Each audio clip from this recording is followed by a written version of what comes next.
What's up everybody, and welcome to another edition of AGR's Pop Culture Reviews. And I know that I say this every time I make a video, but it's because it's true. I've got a lot of things that I'm going to be reviewing, and I don't want you to miss out, so make sure you hit the bell icon to stay up to date on all the latest reviews.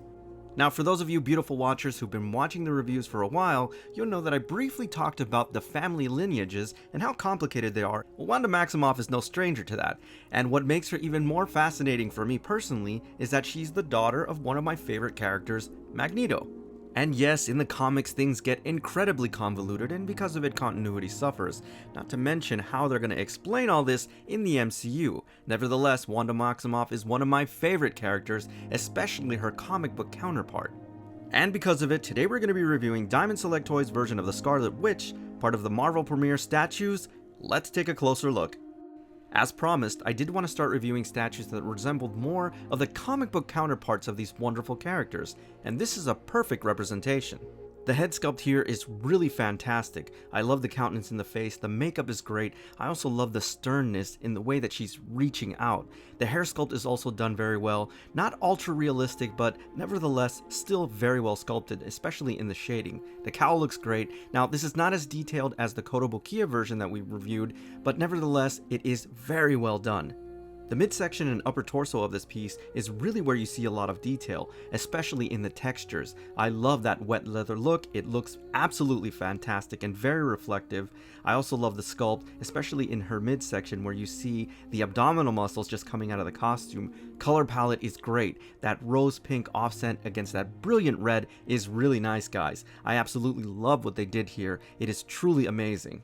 Oftentimes with other characters, I do appreciate when sculptors go with more of a dynamic pose, especially in the stance. In this particular case, given the character, this is much more fitting. I like the fact that it's more understated and elegantly done. Keep in mind that Wanda Maximoff is incredibly powerful, and her psionic abilities make her extremely formidable. In short, she doesn't have to move for anybody, people move for her. The musculature in the legs here is perfect. Of course, that color palette is wonderful, the boots are really well sculpted, awesome job. Now this is definitely a piece that you do want to mirror because there's a lot of detail on the reverse side, and you get a greater appreciation of the sculpt, especially in her hair on the reverse side. It is much more different than the front.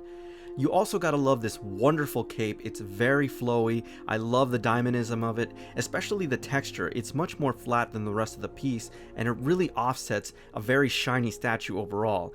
It's nice to see how she attaches to the base. Overall, this is a great job, so definitely mirror this one.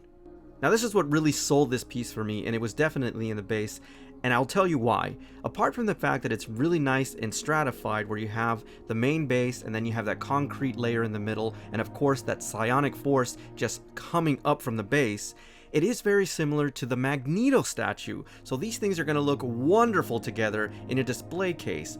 Father and daughter, it's going to look amazing, guys. Not to mention a very small footprint relative to the piece, which is something that I always like.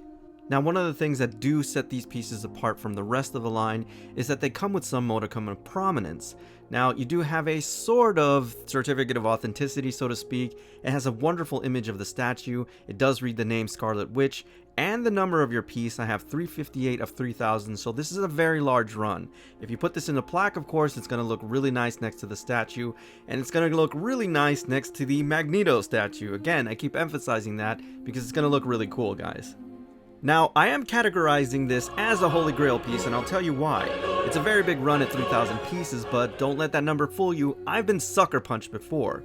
This one is getting harder and harder to find at its original retail price. So if you want this, guys, I'd jump on it now, especially if you have the Magneto Premiere statue, because they're going to look awesome together. Now, before I go, I just want to thank F&B Collectibles Incorporated for sponsoring today's review. Alright everybody, so that's my official review on Diamond Select Toys' version of the Scarlet Witch, the Marvel Premiere statue. As always, I thank you for tuning in, and I'll see you on the next AGR's Pop Culture Reviews.